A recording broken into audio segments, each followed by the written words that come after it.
Hello everyone, कैसे हैं आप सब लोग। अरे सर हम बहुत अच्छे हैं, आप बताइए कैसे। मैं बेटा बहुत बहुत बहुत ज्यादा अच्छा हूं और आपको मिलने के बाद और आपसे बात करने के बाद और ज्यादा अच्छा हो जाता हूं।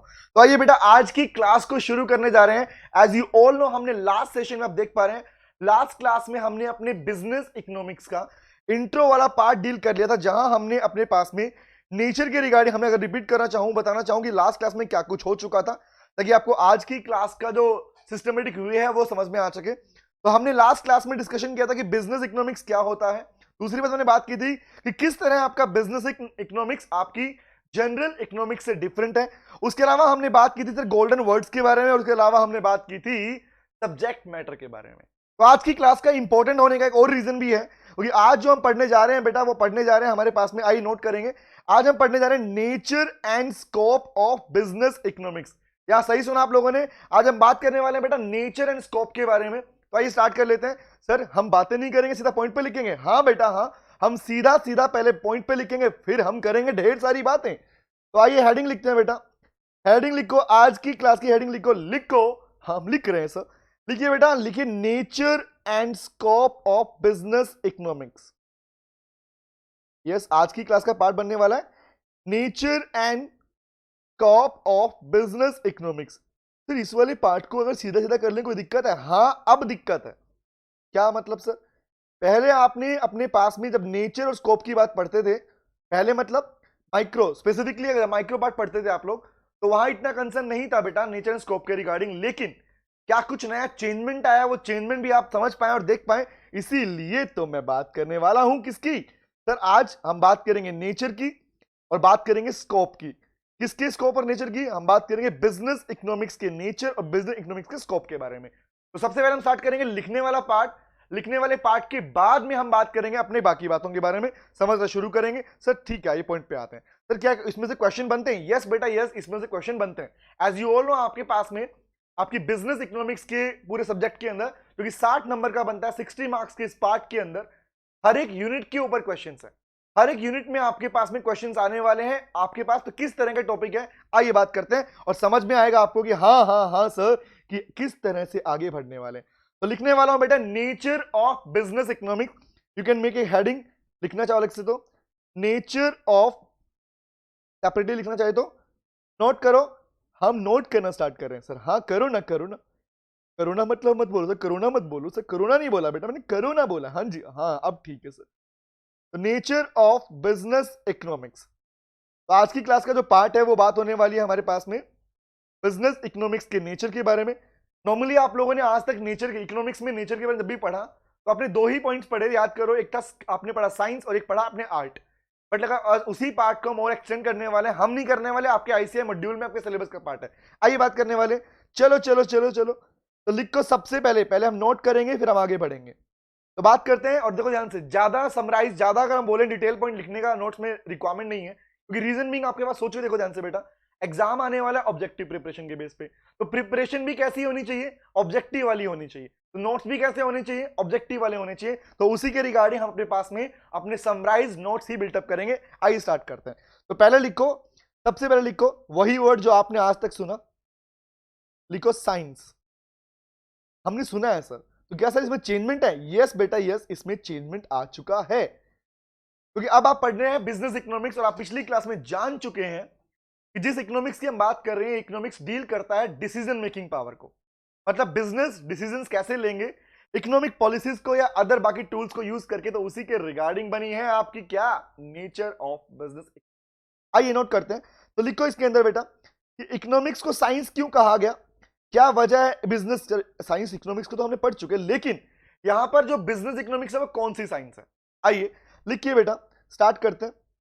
कह रहे सर कौन सी साइंस है, लिखो बिजनेस इकोनॉमिक्स। नोट करना शुरू करो फिर समझेंगे पार्ट को। देखो business economics is a decision science. क्या बोला मैंने? Is a decision science. Sir ये तो स्टार्टिंग सच में कुछ नया निकल के आ रहा है। हाँ बेटा मैंने कहा था ना नया निकलेगा। यार बिजनेस इकोनॉमिक्स क्या है बताओ? बार बार किस वर्ड को हमने दोहराया था लास्ट क्लास में? हमने बार बार एक वर्ड को रिपीट किया, वर्ड का नाम था डिसीजन मेकिंग, याद आया? हाँ, तो उसी से क्या बना, डिसीजन साइंस। क्यों ऐसा बोला गया, आई नोट करते हैं। यार बिजनेस इकोनॉमिक्स एक डिसीजन साइंस है, क्योंकि लिखो because because it deals with, मैंने कहा ना नोट्स भी ऐसे बनाएंगे हम लोग ताकि आपकी ऑब्जेक्टिव प्रिपरेशन क्विकली हो सके। कह रहा बिकॉज इट डील्स विद, लेकिन पार्ट हम सारा कवर करेंगे, याद रखना आईसीआई का पूरा मटेरियल कवर करने वाले हैं। लिखो बिकॉज इट डील्स विद, बस पैटर्न हमारा होगा, इट डील्स विद, लिखो the cause and effect relationship. हम नोट कर रहे हैं सर, करते रहो बेटा। कॉज एंड इफेक्ट रिलेशनशिप, ये बात तो आपको पता होगा कि साइंस जो होती है that depends on cause and effect relationship, कि क्या कारण रहा और क्या रिजल्ट रहा, मतलब इफेक्ट क्या रहा रिजल्ट क्या रहा, मतलब सेम होता है सर। तो उसी के ऊपर डील करते हैं। तो वो भी क्या कह रहा है, बिजनेस इकोनॉमिक्स भी किसी भी बिजनेस के अंदर कोई भी डिसीजन मेकिंग से पहले चेक कर लेता है क्या कारण रहा और क्या उसका इफेक्ट रहा। सोचो ध्यान से एक बात सोचो, अगर एग्जांपल के लिए listen to me, think about this, think about once, अगर किसी बिजनेस के अंदर, किसी फैक्ट्री के अंदर, किसी कंपनी के अंदर, मान लीजिए एग्जांपल के लिए, जो अगर कोई कंपनी प्रोडक्शन करती है, रिमेंबर, या सर्विसिंग देती है, तो वो पार्ट अगर रुक गया तो क्यों रुक गया पहले ये जानोगे, ये बिना जाने कि भैया क्या वजह रही, क्या कारण रहा, डायरेक्टली आंसर कोई ना कोई पॉलिसी इंप्लीमेंट कर दोगे? नहीं सर, ऐसा तो नहीं होता। पहले हम जानते हैं कि कारण क्या रहा, रीजन क्या रहा, तभी तो हम बात करते हैं कि सर उसके बाद ही तो हम पॉलिसी मेकिंग करते हैं। या सुनो तो नोट करो, कह रहा है it depend deals with the cause and effect relationship. कौन सा relationship? Before making any decision, कोई भी डिसीजन लेने से पहले बिजनेस इकोनॉमिक्स डील करता है कि कारण क्या रहा और उसका इफेक्ट क्या हो सकता है बाद में। किसके पहले? डिसीजन लेने से पहले। कहां की बात कर रहा है? In an business organisation, in a business organisation. Hopes of साथ, अब एक टारगेट रखना, जब भी आप पढ़ेंगे, नोटिंग करेंगे, याद करेंगे, तो आपको मेमोराइज साथ साथ होना चाहिए। वो पॉसिबल कैसे है कि आप जब भी लिखें बोल कर लिखें बेटा। ओके, इसे नोट कीजिए, फिर आगे बढ़ते हैं हम लोग। तो फर्स्ट हमने लिखा, नेचर में लिखा साइंस, कि बिजनेस इकोनॉमिक्स को साइंस कहा गया है। अब हम इसी की बात करेंगे, साइंस क्यों कहा गया, क्या वजह है, बताऊंगा बहुत कुछ, नोट कम करेंगे, ध्यान रखना। रीजन सर ऐसा क्यों करेंगे? क्योंकि आपके पास में वो कंप्लीट पार्ट जिस पे एग्जाम में क्वेश्चन बन सकता है, ऑब्जेक्टिव प्रिपरेशन होनी चाहिए, वो सारा पार्ट आपके नोट्स में इंक्लूड करवा चुका हूं मैं। ओके, फिर तो मजा आने वाला है। यस यस यस, मजा आने वाला है। इसे नोट कीजिए, फिर आगे बढ़ते हैं बेटा हम लोग। ओके, हम चलेंगे आगे, जल्दी जल्दी नोट करो, फिर आगे बढ़ेंगे बेटा। Okay sir, okay sir, okay okay okay. हुआ नोट? कर रहे हैं सर, इतना जल्दबाजी मत करो। ठीक है बेटा, तुमने कहा तो तुम्हारी बात तो सर्वप्रथम आती ही आती है। बिजनेस इकोनॉमिक्स एक साइंस है। एग्जाम में क्वेश्चन क्या बनता है? एग्जाम में क्वेश्चन बनता है कि बिजनेस इकोनॉमिक्स कौन सी साइंस है। ठीक है, तो आंसर क्या होगा?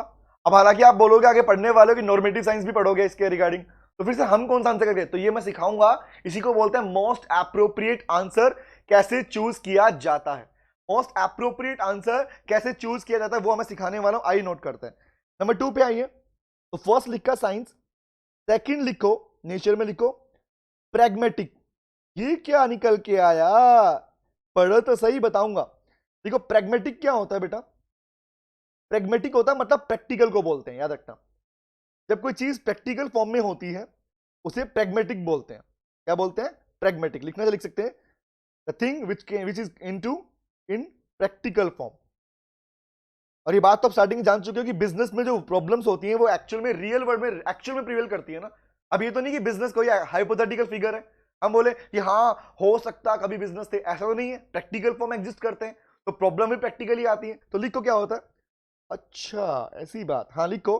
देखो बिजनेस इकोनॉमिक्स डील्स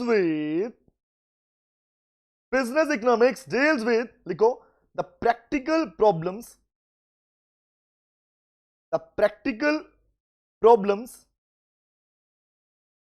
कौन सी प्रॉब्लम? प्रैक्टिकल प्रॉब्लम कौन सी वाली? लिखो business faces, which A business faces in the real world. मन से सोचो हाँ या ना।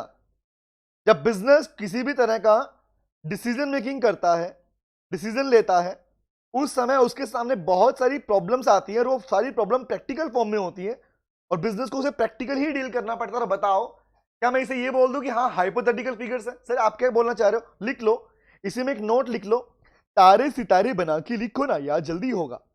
स्टार बना के लिखो कि क्या बोलना चाह रहा हूं, नोट करो इसके अंदर। लिखो लाइक माइक्रो इकोनॉमिक्स जो आप पढ़ चुके हैं, like micro economics, business economics, micro economics की तरह business economics is not theoretical. Theory सिर्फ लिखने के लिए है, लेकिन ये थ्योरेटिकल नहीं है। सर ऐसा क्यों कह रहे हैं आप? इसका रीजन ये है बेटा कि आपकी जो माइक्रो इकोनॉमिक्स होती है बेटा, आपने कभी सुना हो, आपने कभी डिमांड सप्लाई के यूनिट स्पेसिफिकली पढ़े थे, हालांकि हम भी पढ़ेंगे उन पॉइंट्स को। द रीजन बीइंग, आपने पढ़ा होगा, याद करो, आपने पढ़ा कि factors affecting demand, factors affecting supply. तो वहां हम एक बात बोलते थे कि सर एग्जांपल लाइक दिस, हम बोलते हैं कि प्राइस में चेंज हुआ तो बाकी सारे फैक्टर चेंज, जिसे बोलते हैं ceteris paribus, other things being constant. Remember that? हाँ याद है सर। इसका मतलब क्या हुआ? Can you please tell me क्या प्रैक्टिकली पॉसिबल है? क्या आप बोलो कि इकोनॉमी में सिर्फ प्राइस चेंज हो रहे हैं, बाकी चीजें कांस्टेंट है? क्या कंज्यूमर की इनकम कांस्टेंट है, टेस्ट एंड प्रेफरेंसेस कांस्टेंट है, पॉपुलेशन कांस्टेंट है? Is it possible in practical sense? No sir. इसलिए इसका मतलब क्यों? क्योंकि माइक्रो इकोनॉमिक्स क्या है? इज बेस्ड ऑन, लिख लो, is based on hypothetical figures, hypothetical assumptions. ऐसी अजम्पशन जो प्रैक्टिकली प्रिवेल नहीं करती, ऐसी अजम्पशन जो प्रैक्टिकली प्रिवेल नहीं करती, उन पे डिपेंड करता है आपका कंप्लीट माइक्रो इकोनॉमिक्स। हालांकि हम लोग क्या कर रहे हैं, हमें माइक्रो इकोनॉमिक्स का पार्ट भी डील करना है, लेकिन कैसे डील करना है? Along with the business decision making power. आइए नेक्स्ट पे लिखते हैं। दो लिख लिए, थर्ड लिखिए।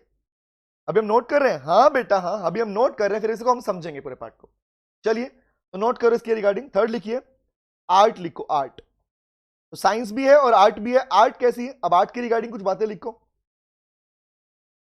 सुनते रहो, जब भी बोलूं वर्ड्स को मिस मत करना प्लीज, ध्यान से। ओके, नोट कीजिए बेटा, आर्ट क्यों कहा गया इसे? लिखो, आर्ट क्या होता है? लिखो, आर्ट क्या होता है? लिखो, आर्ट इज ए स्किल। हर वो बात करूंगा जो आप कहेंगे कि हाँ ये सच में है, क्योंकि मैंने बताया था बेटा इकोनॉमिक्स समझने का सब्जेक्ट है, सिर्फ पढ़ना काफी नहीं है इसे। तो हर एक चीज के पीछे रीजंस हैं, क्यों ऐसा कह रहा हूं, क्यों मैं कह रहा हूं कि बिजनेस इकोनॉमिक्स साइंस है, क्यों मैं कह रहा हूं कि बिजनेस इकोनॉमिक्स आर्ट है, तो उसके पीछे रीजंस हैं। लिखिए, आर्ट क्या होता है? आर्ट इज ए स्किल, ये तो लिखते हो, art is a skill of applying the things, skill of applying the things into a practical way. सोचो हाँ या ना। आपको डांस आता है? हाँ आता है सर। आपको सिंगिंग आती है? हाँ आती है। आपको ड्राइंग आती है? हाँ आती है। अब वो सिंगिंग, वो ड्राइंग किस काम की, अगर आपने उसे प्रैक्टिकल फॉर्म में परफॉर्म ही नहीं किया तो? आपकी सिंगिंग, आपका ड्राइंग, आपका डांसिंग, आपका कोई भी और पैशन जो होता है, वो आर्ट कब कहलाएगा? जब आप उसे प्रैक्टिकल फॉर्म में परफॉर्म करो, इसी को आर्ट कहते हैं। हाँ या ना? मतलब the skill of applying the things in practical way, practical form, that is called art. हाँ या ना? तो मुझे बताओ, क्या बिजनेस इकोनॉमिक्स बिजनेस की प्रैक्टिकल प्रॉब्लम को डील करता है? तो क्या ये आर्ट नहीं है? सर ये भी आर्ट है। तो लिखो sir, business economics, business economics क्या करता है? Deals with the practical problems,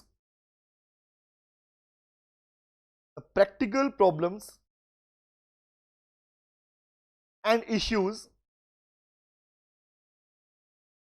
and applying, लिखते रहो समझाऊंगा, applying the economic policies, demand supply production cost, economic policies, applying the economic policies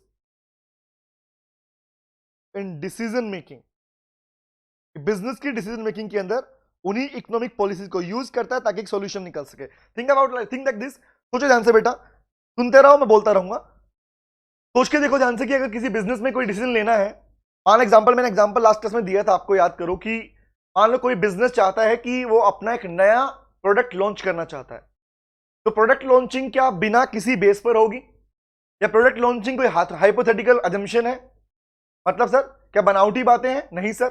product launch करोगे तो क्या आपको economic policy like demand supply production cost, market का structure, किस market में आप बैठे हो, क्योंकि मार्केट को आप डिवाइड जो करते हैं, हम जो पढ़ रहे हैं बेटा, आपके सिलेबस में जो मार्केट पढ़ते हैं, वो मार्केट का पार्ट ये मतलब नहीं निकलता कि कोई प्लेस का नाम मार्केट है। आप जो पढ़ रहे हैं मार्केट का पार्ट, वो मार्केट वाले पार्ट का मतलब ये होता है बेटा कि जो आप मार्केट वाला पार्ट पढ़ रहे हैं ना, हाँ सर हम पढ़ रहे हैं, तो वो मार्केट वाला पार्ट आप पढ़ रहे हैं बेटा, उसका मतलब ये है कि प्रोडक्ट के बेसिस के ऊपर मार्केट डिवाइड किया। आपने कभी चेक किया? डिफरेंट काइंड ऑफ प्रोडक्ट्स हैं, उन प्रोडक्ट के बेसिस के ऊपर आपकी मार्केट को डिवाइड किया गया है। इसलिए वो टॉपिक पढ़ते हैं मार्केट स्ट्रक्चर के पार्ट में। हाँ सर हम समझ पा रहे हैं, इसे नोट कीजिए फिर आगे चलते हैं। चलिए थर्ड क्या लिखा है? थर्ड हमने लिखा आर्ट क्या होता है। ओके अब समझ अरे क्या चल रहा है। हाँ आई थिंक आपको एक आइडिया लग चुका होगा, आई थिंक सो।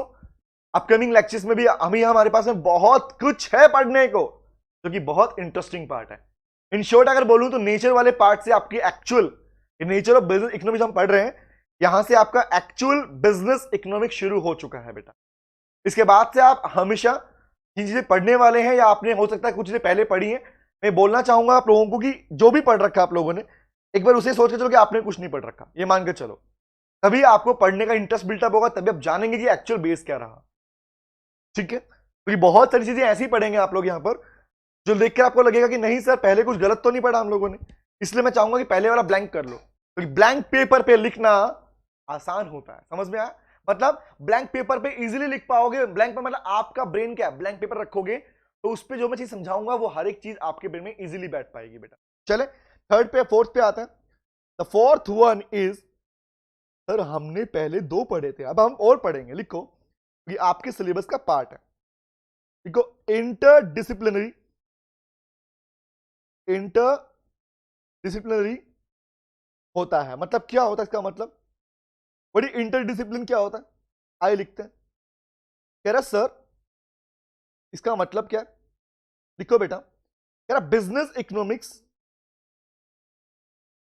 अब मुझे बताओ कि business economics different different kinds के टूल यूज करता नहीं करता? टूल मतलब एग्जांपल के लिए आप मैथ्स की बात करते हो, अकाउंट्स की बात करते हो, स्टैट की बात करते हो, इकोनोमेट्रिक्स की बात करते हो, तो थिंक अबाउट बिजनेस के अंदर हर चीज होती है नहीं होती? अकाउंट्स भी होता है, वो मैथमेटिकल चीजों को भी यूज करता है, हाँ है ना? सोचो ढंग से, टेक्निकल पॉइंट ऑफ व्यू से। ये सर वो स्टैटिस्टिक्स के पार्ट को भी यूज करता है, हाँ करता है सर। और सोचो ध्यान से, और सोचो सर इकोनोमेट्रिक्स की डेटा कैसे बिल्टअप किया जाएगा, कैसे डेटा को सिक्योर करना है, कैसे मैनेज करना है, सारी बातें हैं या नहीं है? है सर। इसका मतलब क्या है? देखो business economics uses the tools, कौन से? Different kind of tools of different discipline,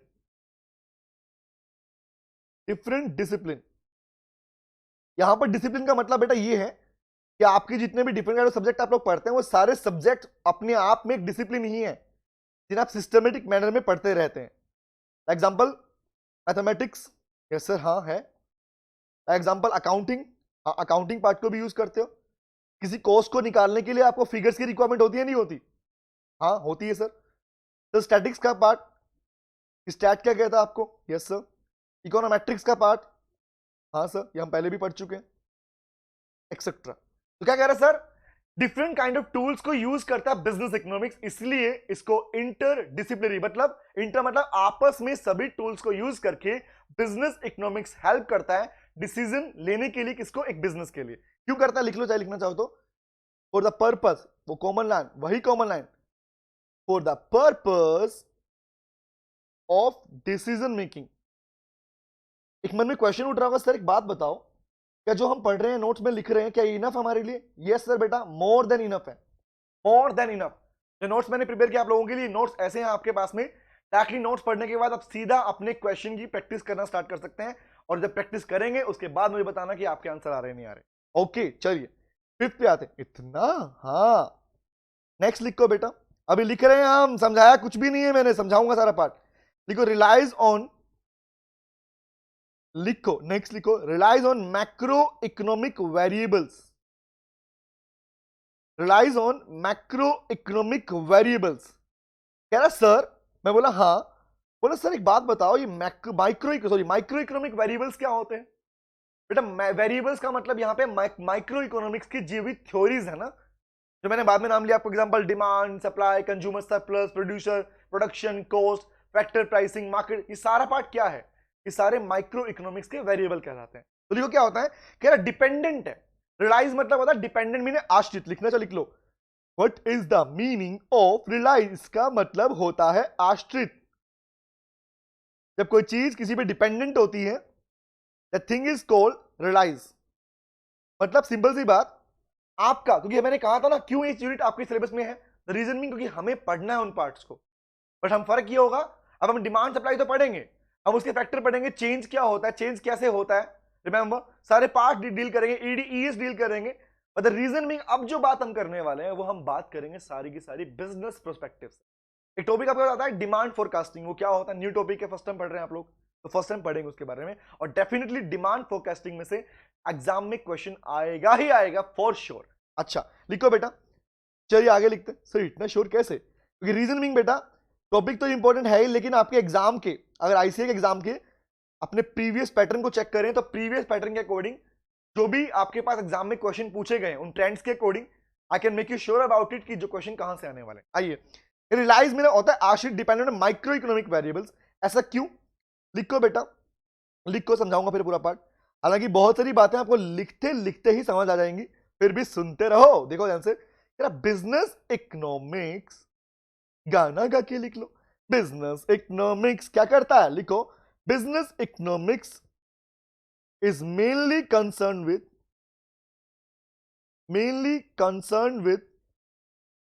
एक बात बताओ, याद करो, अभी जो कल लास्ट क्लास में आपने लास्ट में सब्जेक्ट मैटर सीखा था, subject matter of business economics, वहां आपने सीखा था micro branch and macro branch, कि micro economics and macro economics की बात हमने की थी। हाँ की थी सर, याद करो वहां क्या पढ़ा था आप लोगों ने, याद है पॉइंट आपको? हाँ याद है सर। हमें माइक्रो ब्रांच में क्या कहा था कि बिजनेस इकोनॉमिक्स की माइक्रो ब्रांच डील करती है कि एक प्रोडक्शन यूनिट, एक बिजनेस यूनिट, एक इंडिविजुअल यूनिट कैसे डिसीजन मेकिंग करेगी, और मैक्रो डील करती है कि कौन कौन से प्रॉब्लम्स हैं, कौन कौन से एनवायरमेंट के कौन कौन से पार्ट हैं जो बिजनेस के डिसीजन को अफेक्ट करते हैं, चाहे कॉम्पिटिटर्स हो, गवर्नमेंट हो, सप्लायर्स हो, कस्टमर हो, सब लोग। आइए बात करते हैं, लिखते हैं, समझाऊं फिर पूरा पार्ट।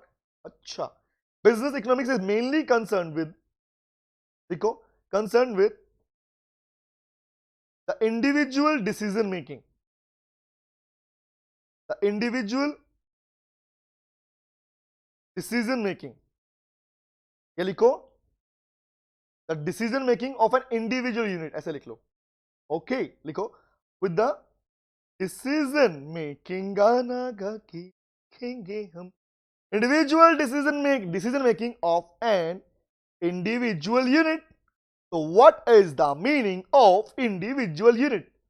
इसका मतलब एक सिंगल बिजनेस यूनिट, एक सिंगल बिजनेस यूनिट, चाहे वो मैन्युफैक्चरर हो, वो कंपनी हो, वो प्रोड्यूसर हो, प्रोड्यूसर में सेम ही होते हैं, ये सेलर हो। तो कहने का मतलब क्या है, एक इंडिविजुअल जो बिजनेसमैन है वो कैसे अपना डिसीजन लेता है, इसके लिए बिजनेस इकोनॉमिक्स डिपेंड करता है किसके ऊपर? माइक्रो इकोनॉमिक वेरिएबल्स के ऊपर, माइक्रो इकोनॉमिक्स वेरिएबल के ऊपर। इसे नोट कीजिए, फिर आगे लिखते हैं इसके अंदर। अभी इस फिफ्थ पॉइंट में हमें और भी कुछ लिखना है। ये फिफ्थ पॉइंट में हमें अभी एक लाइन और लिखने वाला हूं, और नेक्स्ट लाइन क्या लिखोगे? लिखेंगे सर इसीलिए लॉन्ग टर्म पर्सपेक्टिव के लिए, तो लॉजिकल बात है ना कि बिजनेस जो डिसीजन ले रहा है शॉर्ट टर्म तो लेगा नहीं।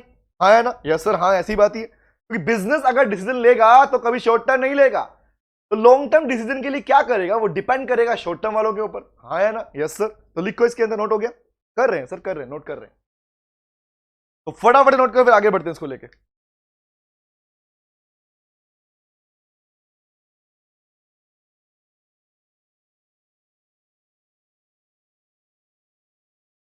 तुम इसे नोट करोगे, हम आगे बढ़ते जाएं। बड़ा बेसुरा गाते हो, मत गाया करो। चलो ठीक है, सॉरी जी सॉरी। चले आइए, तो क्या बोला हमने हमारे पास में? हमने लिखा था कि माइक्रो इकोनॉमिक वेरिएबल्स के ऊपर डिपेंड है आपका बिजनेस इकोनॉमिक, क्योंकि बिजनेस इकोनॉमिक्स का मेन टारगेट क्या है, मेन फोकस क्या है? मेन फोकस है कि सर इंडिया के अंदर, इकोनॉमी के अंदर इंडिविजुअल यूनिट्स का मतलब चाहे बिजनेस का हो, या इसको आप अपने पास में फैक्ट्री बोलो, कंपनी बोलो, यूनिट्स बोलेंगे इसको हमारे पास में। तो इंडिविजुअल यूनिट्स हैं, वो किस तरह अपने डिसीजन लेती हैं, इस पे मेन फोकस किसे रहता है? बिजनेस इकोनॉमिक्स का रहता है। तो वही हम कह रहे हैं, आगे लिखते हैं इसके रिगार्डिंग। इसी में एक स्टार बना के लिखो, लिखो देयरफॉर, इसीलिए, देयरफॉर इसीलिए लिखो, for long term perspective,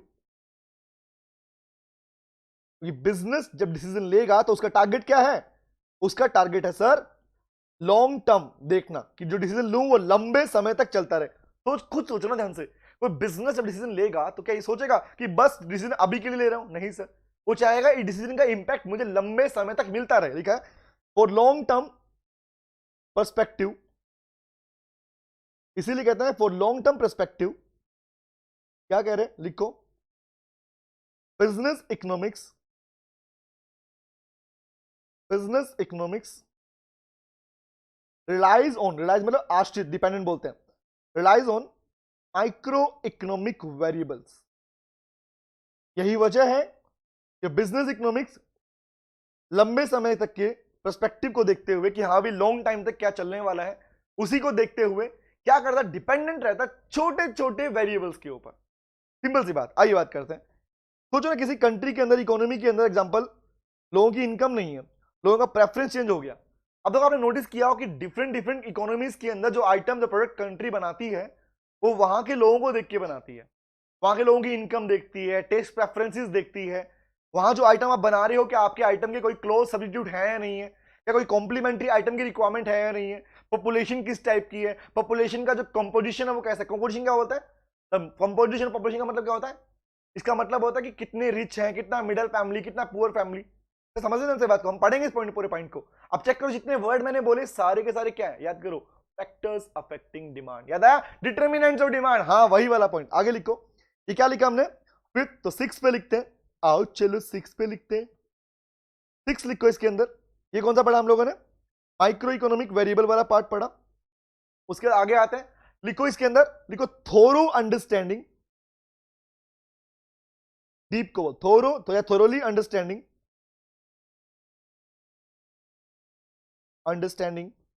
you can also write understanding of macro economic variables.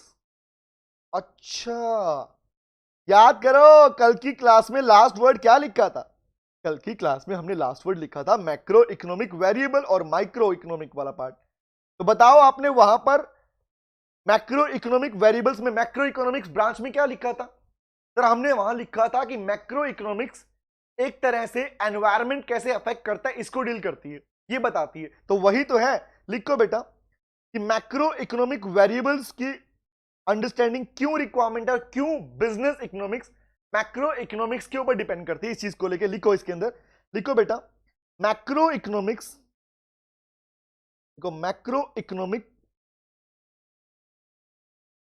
Economics provides, समझ में आ रहा है, अभी समझाया कहां आपने, समझाऊंगा बेटा, मैंने तो वैसे ही पूछा। Macro economics provides a background, एक बैकग्राउंड देती है, किसके लिए, बैकग्राउंड प्रोवाइड्स ए क्या, मैक्रो इकोनॉमिक क्या करती है, मैक्रो इकोनॉमिक प्रोवाइड करती है एक बैकग्राउंड, किसके लिए बैकग्राउंड करती है सर, कि किस तरह से आपकी इकोनॉमिक कंडीशन चेंज हो रही है। तो बैकग्राउंड फॉर, लिखो बैकग्राउंड फॉर इकोनॉमिक कंडीशन। अब बताओ, यहां पर मैंने बोला था ना वो गोल्डन वर्ड्स, याद आया आपको कुछ, चेक करना, क्या ये इकोनॉमिक वर्ड का मतलब इकोनॉमी होता है क्या, अरे नहीं सर, अब हमें पता है सर। तो मैंने कहा जो भी बोलूंगा बेटा उसके पीछे कोई ना कोई लॉजिक है, कोई ना कोई रीजन है, कह रहा आर्थिक कंडीशन, सिंपल सी बात, क्योंकि मैक्रो इकोनॉमी ही है जो आपकी एंटायर इकोनॉमी को डील करती है, उसकी प्रॉब्लम को डील करती है, उसके इश्यूज को डील करती है। तो मैक्रो इकोनॉमी ही है जो आपको बता पाएगी कि एक्चुअल में आपकी इकोनॉमिक कंडीशन, बैकग्राउंड क्या है इकोनॉमिक कंडीशन का। सिंपल सी बात ना, आपको कैसे पता, एक बिजनेस को कैसे पता, लिसन टू मी, एक बिजनेस को अपना कोई डिसीजन लेना है, एग्जांपल, तो एग्जांपल मान लो प्रोडक्ट तो लॉन्च कर दिया, बट प्रोडक्ट के प्राइसिंग कितने रखे, प्रोडक्ट के प्राइस को बढ़ाएगी या गिराएगी, तो कहने का मतलब कैसे फिक्स किए जाएंगे प्राइसेस का रिगार्डिंग, तो प्राइस फिक्स करोगे किस बेस के ऊपर, कि कंट्री में इन्फ्लेशन है या डिफ्लेशन है, मंदी है, क्या है, तेजी है, लोगों की क्या डिमांड का पार्ट है, हाँ है ना, यस और नो। तो लिखो इसके अंदर, लिखो macro economic provides a background for economic condition, लिखो and business economics and business economics, business लिखो, and business needs the information,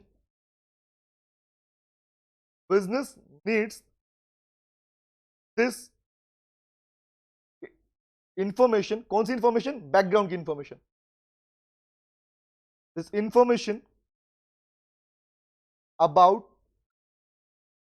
the economic condition, क्योंकि बिजनेस जानने में इंटरेस्टेड होता है ना भैया कि इकोनॉमिक कंडीशन कैसी है, ताकि हम अपने डिसीजन ले सके।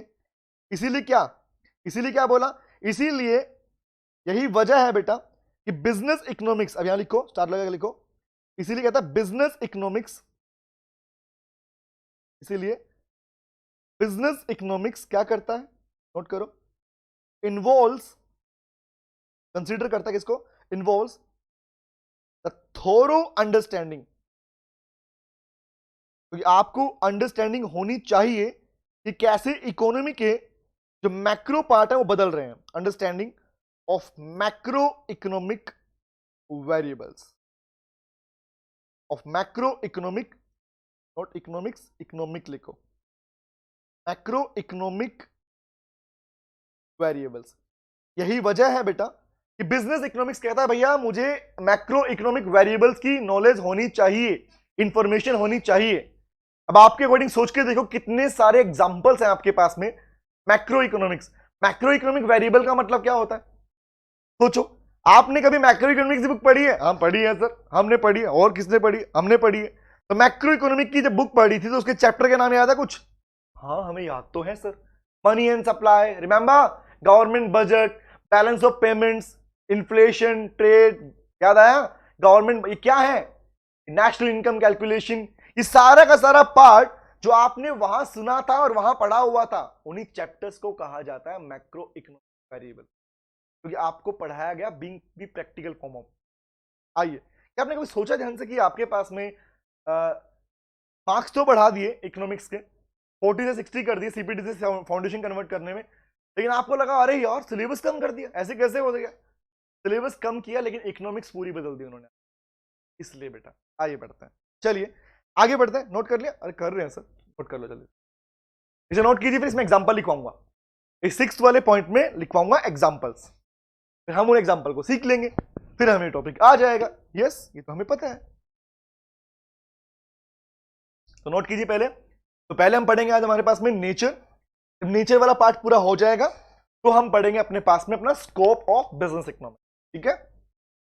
चलिए बोलो, आगे बढ़े, बोलो बोलो बोलो, इस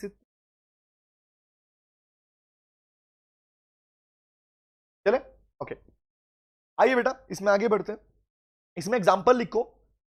तो आपके अकॉर्डिंग आप मुझे बताओ, मुझे तो नहीं पता, तुम बताओ बेटा कि आपके पास में अगर हम बात करें कि कौन कौन से एग्जांपल्स बन सकते हैं इसके मैक्रो इकोनॉमिक वेरिएबल्स के, तो क्या आपको याद है? हाँ हमें याद है सर, हमें याद है। तो बताओ सर और कौन से बता, फर्स्ट लिखो एग्जांपल, लिखो इन्फ्लेशन, महंगाई भी क्या है, मैक्रो इकोनॉमिक का पार्ट बनता है। मनी एंड सप्लाई, मैं कुछ नहीं कर रहा, आपके उन्हीं 12th वाले चैप्टर के नाम लिख रहा हूं। थर्ड, तो 12th में इन्फ्लेशन ही था, 11th में था बेटा, 11th में था। देखो money and supply, national income calculation, national income बोल सकते हो in short, government budget,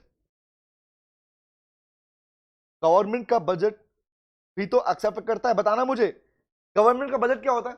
government के बजट को ही बजटरी पॉलिसी या फिस्कल पॉलिसी कहा जाता है, याद आया आपको? हाँ याद है सर हमें। बजट क्या होता है? The revenue and expenditure policy of the government. Government, revenue मतलब टैक्सेस, खर्चे मतलब गवर्नमेंट जो हम पर खर्च करने वाली है। द रेवेन्यू कितना खर्च करेगी और जितना कितना कमाएगी टैक्स के रूप में, और कितना हम पर स्पेंड करने वाली है, that policy is known as budget बोलते हैं उसको। और क्या था? और भी हमारे पास, हमें याद है सर, हाँ हमें याद है, इन्फ्लेशन हो गया, देखो एक्सचेंज रेट, हाँ ना, हाँ, बैलेंस ऑफ पेमेंट्स। एग्जाम्पल तो कहो तुम्हें उतने सारे लिखवा दो, बट टारगेट क्या है? मेन टारगेट ये चेक करना बेटा क्या आपको समझ में आ रहा है, नहीं आ रहा, क्योंकि समझ में नहीं आएगा तो मजा नहीं आएगा पढ़ने का। चले आइए बात करते हैं, अभी मैं समझाया नहीं, समझाऊंगा पूरा पार्ट। तो 6 था, आइए 7th लिखते हैं। बस करो सर, बस बेटा लास्ट है इसका। देखो नॉर्मेटिव, नॉर्मेटिव अप्रोच। सर ऊपर आपने डिसीजन साइंस बोला था, हाँ उसी से कनेक्टेड है। अब लिखो जो बोलने वाला हूं, हम पढ़ने जा रहे हैं नॉर्मेटिव पार्ट, तो इसके रिगार्डिंग लिखो, जो बोलूंगा लिखते रहो, नोटिंग करो।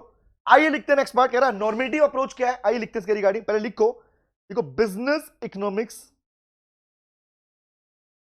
Business economics needs value judgement, क्या बोला? नीड्स वैल्यू जजमेंट, वैल्यू लिखते रहो, समझाऊंगा पूरा पार्ट, डोंट वरी, डाउट छोड़ूंगा नहीं, तुम्हारे डाउट्स का दुश्मन मैं ही हूं बेटा। Business economics needs value judgement. Business economics को रिक्वायरमेंट किसकी होती है? वैल्यू जजमेंट की। और कहता है सिंपल सी बात, मुझे बताओ क्या आपकी positive science value judgement provide करवाती है? नहीं करवाती। तो लिखो पॉजिटिव साइंस, ऐसा क्यों बोल रहे हैं बताऊंगा बेटा, लिखते रहो। Positive science does not provide value judgements, और positive science value judgement provide नहीं करवाती। तो कौन करवाता है प्रोवाइड? लिखो बट, लेकिन, किंतु, परंतु, बट क्या? But normative science, yes, normative science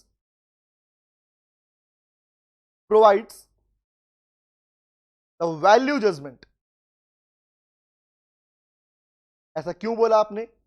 लिख लो क्यों बोला, याद आ जाएगा कुछ पार्ट आपको, कुछ बातें पुरानी याद आ जाएंगी बेटा। Normative science value judgement provide करवाती है, ऐसा मैं क्यों कह रहा हूं?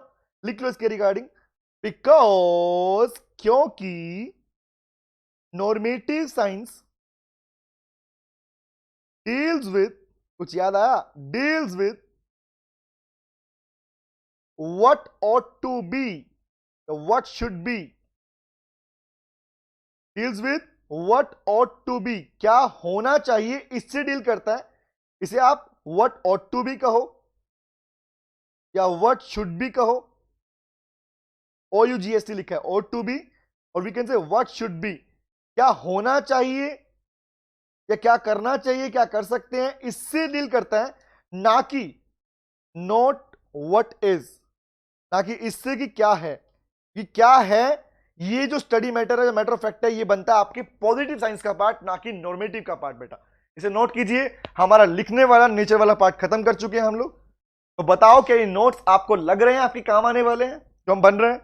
Definitely sir. पक्का? हाँ पक्का बेटा। पहली बात तो डाउट का मुद्दा छोड़ने वाले नहीं है, लेकिन फिर भी अगर बच्चे का डाउट आएंगे किसी बच्चों के, तो आप नीचे जो नंबर देख रहे हैं बेटा, उस नंबर के ऊपर आप मुझे अपने डाउट सेंड कर सकते हैं। ओके ठीक है, चलिए व्हाट्सएप करना, ध्यान रखना। हाँ सर ठीक है, तो नोट करते रहो। चलो आ गया, इसे नोट कीजिए, फिर से समझना स्टार्ट करते हैं हम लोग। ओके ओके ओके ओके, हम समझेंगे इसको, यस हम समझेंगे इसको। तो पहले नोट किया, अब हम पढ़ेंगे हमारे पास में scope of business economics. Scope का एक्चुअल मीनिंग पता है आपको क्या होता है? सर पहले ये तो समझा दो। पता है क्या? अरे नहीं, बस समझा दो पहले ये वाला। चलो ठीक है, पहले ही समझेंगे। पहले हम पढ़ेंगे नेचर वाला पार्ट, आप नोट कर लीजिए। फिर मैं पढ़ाऊंगा scope of business economics. Scope का मतलब होता है बाउंड्रीज या फील्ड को बोलते हैं। Always remember this. Business economics की बाउंड्रीज क्या है, क्या फील्ड है, उसके रिगार्डिंग बात करेंगे। और जो स्कोप आप पढ़ने जाएंगे बेटा, वो एकदम न्यू है आप लोगों के लिए, आपने इससे पहले नहीं पढ़ा हुआ। क्या ऐसी बात है? हाँ एकदम ऐसी बात है, आपने इससे पहले इकोनॉमिक्स में नहीं पढ़ा हुआ बिल्कुल भी इस पार्ट को। ठीक है, बोलो नोट हुआ? हाँ है ना? सर आप सामने से हट जाओ। अच्छा लो बेटा, अब ठीक है, स्टार्ट करें इसको। जवाब दो, जवाब दो। हाँ सर चल सकते हैं। आइए तो बेटा हम अपने पास में लिख चुके हैं नेचर ऑफ बिजनेस इकोनॉमिक्स। अब हम अपने नेचर वाले पार्ट को समझने जा रहे हैं कि क्या है हमारा नेचर, किसका मतलब बिजनेस इकोनॉमिक्स का नेचर कैसा है और कैसे इसे डील करना है। आइए उसी के रिगार्डिंग बात करते हैं। स्टार्ट करें? आइए स्टार्ट करते हैं। आओ तो आओ, कुछ बातें हो जाए। हाँ कुछ बातें तो पक्का हो जाए। Listen to me, one by one पढ़ेंगे और उसके बाद में डेफिनेटली इसके बाद में आप जाके अपने नेचर ऑफ बिजनेस इकोनॉमिक्स वाले क्वेश्चन सीधे जाके अटेम्प्ट करना स्टार्ट कर देना। और टारगेट ये रखना कि क्वेश्चन पढ़ते आपको आंसर माइंड में आ रहा है नहीं आ रहा, ये चेक करना खाली। चले ओके आइए पढ़ते हैं। तो पहले पढ़ते हैं नेचर ऑफ बिजनेस इकोनॉमिक्स। तो बिजनेस इकोनॉमिक्स का नेचर कैसा है, पहला पढ़ते हैं। कह रहे सर साइंस वर्ड लिखा आपने, साइंस लिखा है। आपने आज तक इकोनॉमिक्स के नेचर के रिगार्डिंग दो बातें पढ़ी। एक बात आपने पढ़ी साइंस, एक आपने बात पढ़ी आर्ट। बट यहां पे कुछ प्रोविजन, कुछ पॉइंट्स एक्स्ट्रा निकल के आए। आइए पढ़ते हैं क्या प्रोविजन है, पॉइंट्स है। कह रहा नेचर में पढ़ रहे हैं कि इकोनॉमिक्स, बिजनेस इकोनॉमिक्स क्या है, एक साइंस है। अब देखो ध्यान से, अब मैं जिन लाइंस को राउंड में करूंगा वो आपके वर्ड्स हैं, प्लीज ध्यान से। जिन खासकर जिन वर्ड्स को मैं अंडरलाइन करूं या राउंड में कर दूंगा, सॉरी राउंड में कर दूंगा, तो याद रखना उन पे एग्जाम में क्वेश्चन बन सकता है। ठीक है ओके। कह रहा business economics is a decision science. Business economics एक डिसीजन साइंस है।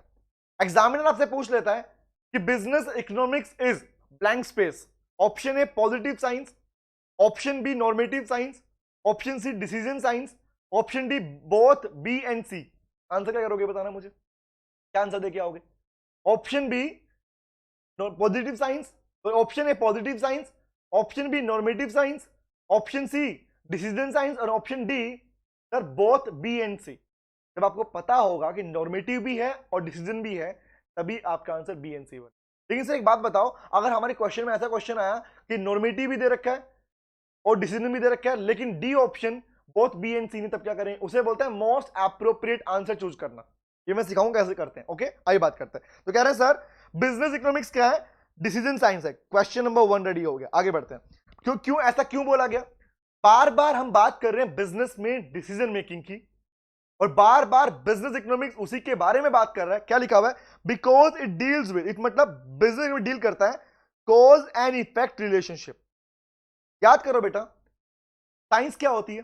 साइंस भी तो ये होती है, सिर्फ अगर साइंस भी तो ये होती है कि सर क्या कारण रहा और क्या इफेक्ट होने वाला है, मतलब क्या रिजल्ट मिलने वाला है, यही तो होता है। क्या कारण रहा और क्या रिजल्ट मिला आपके पास में, this is called cause and effect relationship. और किसी भी बिजनेस के अंदर डिसीजन मेकिंग जब किया जाता है उस टाइम पे वो लोग देखते हैं और बिजनेस चेक करता है कि बताइए भैया कि मैं जब डिसीजन लेने जा रहा हूं तो चेक करूंगा क्या कारण रहा और क्या उसका इफेक्ट रहा। अब सोचो मुझे, अगर तुम एम्प्लॉइज को टाइमली बेस पे सैलरी नहीं दोगे, थिंक अबाउट दिस, सोचो ध्यान से। अगर कोई बिजनेसमैन अपने एम्प्लॉइज को टाइमली बेस पर सैलरी नहीं देगा, उन्हें बहुत ही वर्स्ट एनवायरमेंट में रखता है, बताओ क्या वो एम्प्लॉय हमेशा काम करेगा उसके पास में? नहीं सर, नहीं करेगा। याद आया? इसका मतलब क्या है? क्या कारण रहा? आपने सैलरी नहीं दी। क्या इफेक्ट रहा? वो छोड़ के चला जाएगा और कुछ ना कुछ नुकसान करके जाएगा आपका। What is this? इसी को बोलते हैं कॉज एंड इफेक्ट रिलेशनशिप। इसीलिए बिजनेस कहता है कि सर बिजनेस इकोनॉमिक्स क्या है? एक डिसीजन साइंस है जहां डिसीजन लेने से पहले क्या चेक करते हैं? आप चेक करते हैं कॉज एंड इफेक्ट का रिलेशनशिप। आइए लिखा हुआ है, कह रहा किस लिए? For decision making in business organisation. समझ में आया? हाँ या ना बोलो, बताइए। क्या ये पॉइंट क्लियर हुआ आपको? और यहां पर क्या क्वेश्चन बन सकता है? 2 वर्ड लिखे हैं, क्या डिसीजन मेकिंग, सेकंड वर्ड लिखा है कॉज एंड इफेक्ट वाला पार्ट। तो इन दोनों वर्ड को याद रखना है, इसके अलावा आपको इसमें कुछ भी याद नहीं रखना बेटा, ठीक है? इसके अलावा आपको इसमें कुछ भी याद नहीं करना, ठीक है? चले आगे, बोलो बोलो, बढ़ सकते हैं आगे? हाँ सर बढ़ते हैं आगे। नेक्स्ट पे आता हूं बेटा, नेक्स्ट पे आता है। तो नेक्स्ट वन इज क्या कह रहा है हमारे पास में, देखो ध्यान से, कह रहा प्रैग्मेटिक। ये फर्स्ट टाइम सुन रहे हैं? तो प्रैग्मेटिक का मतलब क्या होता है? प्रैक्टिकल को बोलते हैं pragmatic. Word practical means pragmatic. Pragmatic क्या बोला? प्रैक्टिकल फॉर्म में। तो एग्जामिनर ने पूछा बताइए, एग्जाम बताओ, क्वेश्चन ये भी बन सकता है आपके पास में कि बताइए कौन सा नेचर का पार्ट नहीं बनता। अब मुझे बताओ, जब आपने सारे नेचर के पॉइंट्स पढ़े होंगे तभी तो आप बता पाओगे कौन सा पार्ट बनता है कौन सा नहीं बन पाता। हाँ या ना?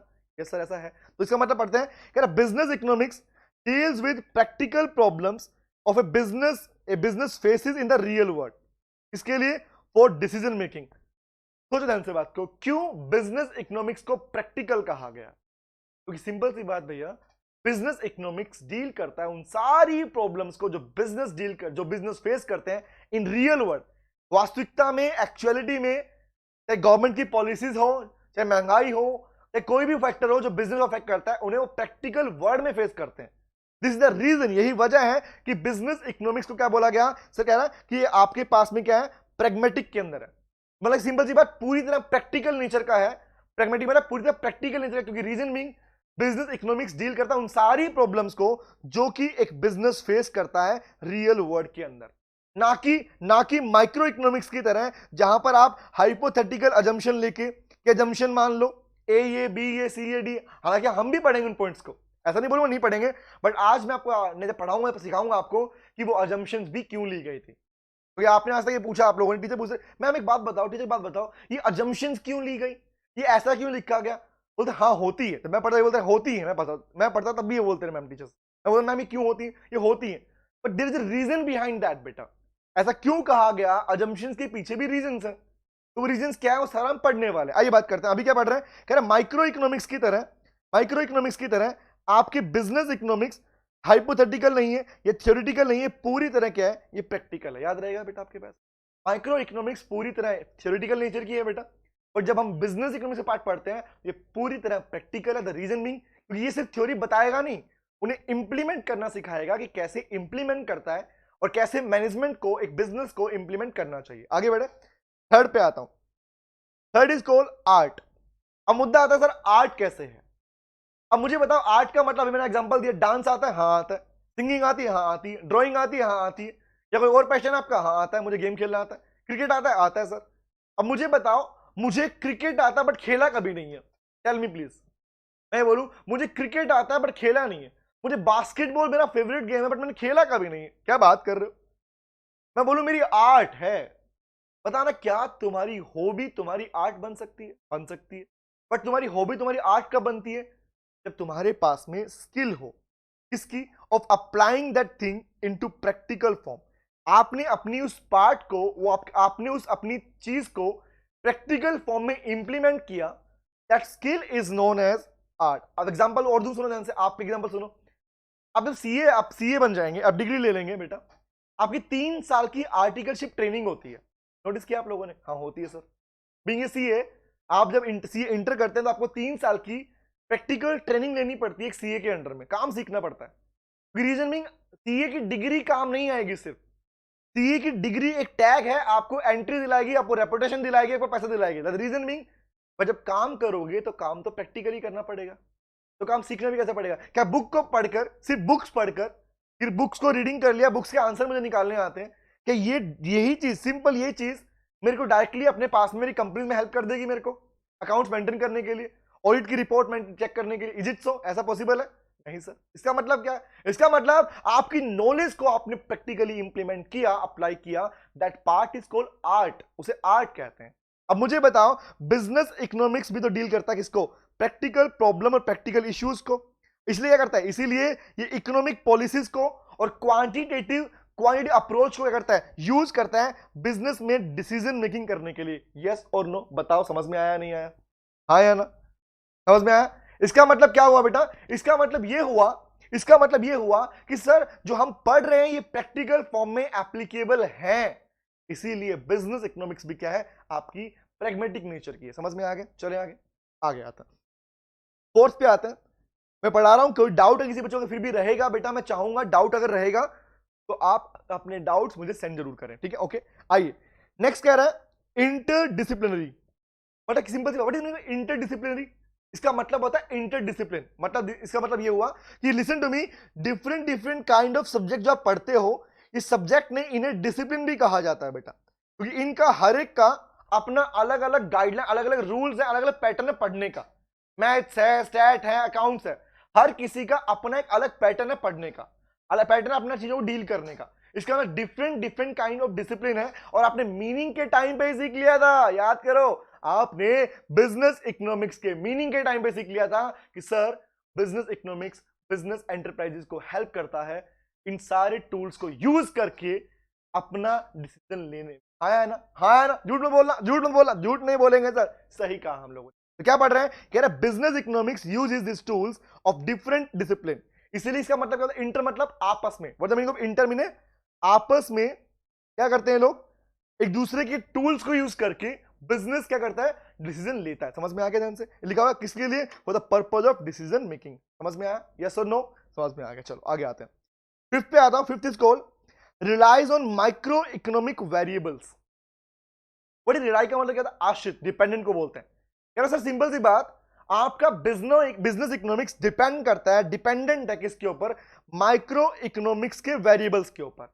वेरिएबल्स का मतलब क्या है बेटा? वेरिएबल का मतलब ये है कि आपकी माइक्रो इकोनॉमिक्स में आपने जितने भी टॉपिक पढ़े हैं, चैप्टर्स पढ़े हैं, नाम पढ़े, वो सारे के सारे पार्ट आपका माइक्रो इकोनॉमिक्स, चाहे प्राइस को फिक्स करने को लेके हो, प्राइस का डिटर्मिनेशन हो, चाहे इक्विलिब्रियम निकालना हो, वो सारा का सारा पार्ट, चाहे कंजम्पशन हो, इन्वेस्टमेंट हो, डिमांड हो, सप्लाई, इस सारा का सारा पार्ट क्या कहलाता है? इसी को बोलते हैं माइक्रो इकोनॉमिक वेरिएबल। अब यहां ये वर्ड क्यों लिखा गया? लिसन टू मी बेटा, याद करो, आपने पढ़ा subject matter of business economics, जहां दो बातें सीखी आप लोगों ने। एक बात सीखी कौन सी? एक सीखी आपने माइक्रो ब्रांच, सेकंड सीखी मैक्रो ब्रांच। आप मैं रिपीट कर रहा हूं, पढ़ चुके हैं। बार बार रिपीटेशन करने से, सुनने से आपको चीजें याद अपने आप हो जाएंगी। और मैं हमेशा बोलता हूं, जब भी क्लास को देखें, सुने, नोट करने के बाद सिर्फ आप लोग सामने देखकर सुने ध्यान से, बस दैट्स इट। क्योंकि समझाऊंगा मैं अपने आप, आपको आपकी ब्रेन में कैसे बिठाना है मुझे पता है, मैं अपने आप बिठा दूंगा बेटा। ये ड्यूटी, कम से कम इतना काम तो मुझे दे दो। दे दिया सर, दे दिया आपको। Listen to me, relies on micro economic variable. पढ़ते क्या कह रहा है कि business economics is mainly concerned with the decision making of an individual unit. Sir, micro branch deal with how an individual unit make his decisions. Example याद करो, plant layout याद है, प्लांट का लेआउट फिक्स करना है, size क्या रहेगा, क्या बिजनेस करूं, कितना पैसा कहां से, ये सारी बातें। या फिर बात ये हो कि प्राइस का, किसी प्रोडक्ट का प्राइस कैसे फिक्स करूं, रिमेंबर। तो ये सारी चीजें क्या है, ये सब कुछ आप पढ़ चुके हो, माइक्रो इकोनॉमिक वेरिएबल्स हैं सारे पार्ट। तो कहने का मतलब क्या है, बिजनेस इकोनॉमिक्स का मेनली कंसर्न इसी पे रहता है कि देखो सिंपल सी बात, कितनी भी प्रोडक्शन यूनिट हो लेकिन है तो सारी इंडिविजुअली। हाँ सर, तो इसलिए मेन टारगेट क्या रहता है उसका, इंडिविजुअल यूनिट अपना डिसीजन कैसे लेती है, इसी पर मेन फोकस रहता है किसका सर, आपके बिजनेस इकोनॉमिक्स का। एग्जांपल लिखा हुआ है सर सिंगल बिजनेस यूनिट। अब कॉमन यहां पे एक पॉइंट निकल के आता है कि सर माइक्रो इकोनॉमिक वेरिएबल पे क्यों डिपेंड करती है ये, क्योंकि बेटा टारगेट शॉर्ट टर्म का नहीं है, टारगेट है लॉन्ग टर्म का, और लॉन्ग टर्म को देखते हुए बिजनेस इकोनॉमिक्स डील डिपेंड करती है किसके ऊपर, माइक्रो इकोनॉमिक वेरिएबल के ऊपर, क्योंकि माइक्रो इकोनॉमिक वेरिएबल बताएंगे उसे शॉर्ट टर्म के बारे में कि जी छोटे टाइम में एक फर्म क्या करेगी, बट एक एक फर्म ही क्या बनेगी, वही उसको बेस देंगे किसके लिए, बेस बनाएंगे किसके लिए, लॉन्ग टर्म के लिए। लॉन्ग टर्म डिसीजन लेने के लिए एक बिजनेस की हेल्प करते हैं माइक्रो इकोनॉमिक वेरिएबल, और यही वजह है कि आपके सिलेबस में जो पार्ट आप पढ़ रहे हो बेटा, आपके पार्ट के चैप्टर के नेम माइक्रो इकोनॉमिक्स के चैप्टर के नेम है, ना कि मैक्रो के नाम है। क्लियर हो गया, यही वजह है आपके पास में, यही तो वजह है कि आपकी बुक के अंदर जो चैप्टर्स के नाम लिखे हुए हैं वो सारे माइक्रो इकोनॉमिक्स के पार्ट है, ना कि मैक्रो के पार्ट है। आगे बढ़े, आगे आते हैं, 6 पढ़ रहे हैं, कह रहा thoroughly understanding of macro economic variable, ये सेकंड ब्रांच थी, याद करो। सब्जेक्ट मैटर नंबर 2 याद आया कि मैक्रो ब्रांच या मैक्रो इकोनॉमिक्स जो है, बिजनेस इकोनॉमिक्स का पार्ट जो है, वो आपको बताता है कि किस तरह से एनवायरमेंटल फैक्टर्स, पॉलिटिकल हो, टेक्निकल हो, सोशल हो, लीगल हो, ये सारे के सारे फैक्टर्स, सिंपल सी बात ध्यान रखना, फैक्टर्स जो एनवायरमेंटल का मतलब क्या होता है, एक्सटर्नल फैक्टर्स, मतलब आपके बिजनेस के अलावा आपके बिजनेस के बाहर से आने वाले जितने फैक्टर्स हैं, फैक्टर मतलब वेरिएबल, मतलब क्या, चाहे कस्टमर हो, एम्प्लॉय तो इंटरनल पार्ट हो गया, कस्टमर है, सप्लायर है, गवर्नमेंट है, इन्वेस्टर, ये सब लोग कौन है, ये सारे लोग कौन है बेटा, सबके कॉम्पिटिटर भी कौन है सर, एक्सटर्नल फैक्टर है। तो सारे फैक्टर कैसे आपकी फर्म को अफेक्ट करते हैं, इसके रिगार्डिंग जो बैकग्राउंड आपको प्रोवाइड होता है कि इकोनॉमिक कंडीशन के रिगार्डिंग, कि इकोनॉमिक कंडीशन कैसी चल रही है इकोनॉमी की जहां आप बिजनेस कर रहे हो, वो प्रोवाइड करता है बैकग्राउंड कौन, मैक्रो इकोनॉमिक।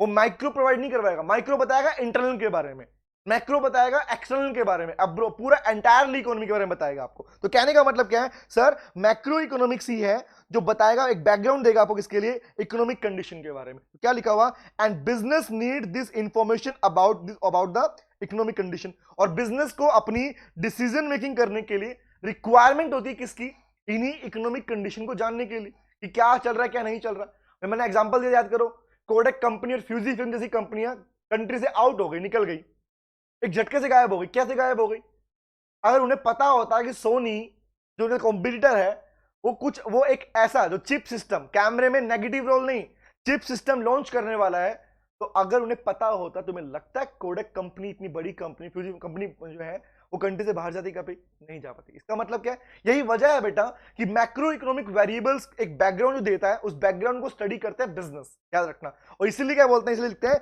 कि बिजनेस इकोनॉमिक्स भी इन्वॉल्व करता है किसका, एक थोरोली अंडरस्टैंडिंग, मतलब डीप अंडरस्टैंडिंग किसकी सर, मैक्रो इकोनॉमिक वेरिएबल्स की। इसे क्लियर याद रहेगा, बोलो याद रहेगा, समझ में आया पॉइंट, ये हमारा 6 पॉइंट है, समझ में आ गया, क्या मैं आगे बढ़ सकता हूं, बस एक और पढ़ने वाले हैं आज की क्लास में, आज हम सिर्फ एक और पढ़ेंगे फिर हम क्लास फिनिश कर देंगे बेटा, ठीक है।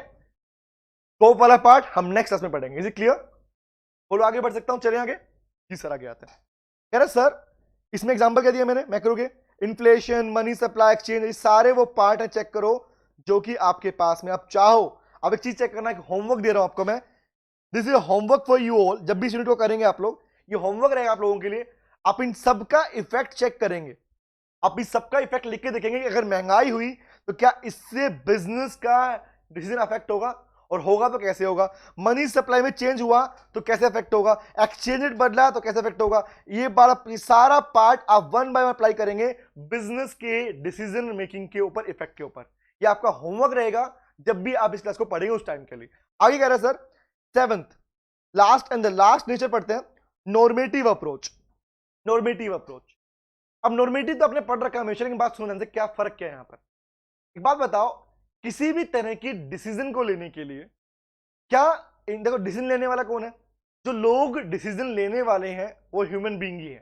सुनो बात ध्यान से, जो लोग डिसीजन लेने वाले हैं वो ह्यूमन बीइंग है। और ह्यूमन बीइंग सिर्फ और सिर्फ खाली ये नहीं करता कि भैया ये फिगर्स है इसको इंप्लीमेंट कर दो, ऐसा नहीं करता। आपको हर चीज जज करनी पड़ती है। तो आपको एक वैल्यू जजमेंट की रिक्वायरमेंट होती है, मतलब आपका जो डिसीजन होगा ना उसे वैल्यू जजमेंट की रिक्वायरमेंट होती है। इसका मतलब बिजनेस हो या बिजनेस इकोनॉमिक्स हो, इनको वैल्यू जजमेंट, जो जजमेंट है उसकी कुछ वैल्यू, वैल्यूएबल जजमेंट मतलब होता है कि सिंपल सी बात, हर एक फैक्टर को चेक करके डिसीजन लेना। रिपीट कर रहा हूं, the meaning of value judgement means हर एक फैक्टर को चेक करके, हर एक पर्सपेक्टिव को चेक करके डिसीजन लेने को बोलते हैं बेटा वैल्यू जजमेंट बोलते हैं। अब क्या लिखा हुआ, कह रहा positive science does not provide value judgement. बताओ कि आपकी केमिस्ट्री फिजिक्स जो साइंस है कि आपको वैल्यू जजमेंट देंगी? एग्जांपल के लिए मुझे बताओ, मैं किसी एम्प्लॉय को अपनी कंपनी से बाहर निकालना चाहता हूं, निकल भाई आउट। मुझे एग्जांपल किसी ने कहा कि भाई एम्प्लॉयज अगर काम ना करें कंपनी से बाहर निकाल दो, साइंस कहती है, कोई साइंस कहती है भैया प्रॉब्लम कहां पर है, प्रॉब्लम मान लो एम्प्लॉय के साथ में, निकाल दो एम्प्लॉय को, ऐसा कुछ है? एक मुझे एग्जांपल दूं, सुनो ध्यान से, एक जवाब देना मुझे, पूछने वाला हूं कुछ ध्यान से, और फिर इस पॉइंट को पढ़ते हैं हम लोग। बेटा जवाब देना मुझे एक बात का, मेरी फैक्ट्री में प्रोडक्शन अच्छा चल रहा था, सडनली मेरी फैक्ट्री में प्रोडक्शन रुक गया, सडनली मेरी फैक्ट्री में प्रोडक्शन रुक गया। मैं गया, मैंने बोला प्रोडक्शन क्यों रुक गया? बोला जी मशीन काम नहीं कर रही। मैंने बोला, उन्होंने बोला मशीन काम नहीं कर रही। मैंने बोला मशीन काम नहीं कर रही, मशीन बदल दो। इसे बोलते हैं व्हाट इज, मतलब जो साइंस डील करती है कि क्या है problem, that is called what is. क्या मैंने एक्चुअल में पता लगाना चाहिए था, नहीं चाहिए था कि मशीन में खराबी क्यों आई? क्या पूरी मशीन बदलनी चाहिए, या हो सकता है लेबर की गलती हो, लेबर ने कोई फॉल्ट किया हो, ऐसा कुछ दिक्कत हो? कहने का मतलब क्या है, एक डिसीजन जब लेने जा रहा हूं मैं, तो मशीन को बदलना एक बहुत बड़ी कॉस्ट बढ़ती है मेरे लिए। क्या मैंने सोचा इसके रिगार्डिंग? नहीं सोचा। तो कहने का मतलब क्या है, एक वैल्यू जजमेंट लेने के लिए आपको चाहिए होता है कि पहले आप पता लगाओ प्रॉब्लम क्या है, ना कि ये कि प्रॉब्लम ये है और उसका सॉल्यूशन इंस्टेंट आपने कर दिया, ऐसा नहीं होना चाहिए। क्या लिखा हुआ है, कह रहे कि नॉर्मेटिव साइंस डील करती है वैल्यू जजमेंट। क्यों? क्योंकि नॉर्मेटिव साइंस आप पढ़ के आए हो कि normative science deals with what ought to be, और we can say what should be, क्या होना चाहिए ये डील करती है, ना कि क्या है ये डील करती है। प्रॉब्लम क्या है इतना काफी नहीं होता, पॉजिटिव साइंस बताएगी प्रॉब्लम यहां पर है, लेकिन ध्यान रखना नॉर्मेटिव साइंस बताएगी प्रॉब्लम थी तो सॉल्यूशन क्या है उसका।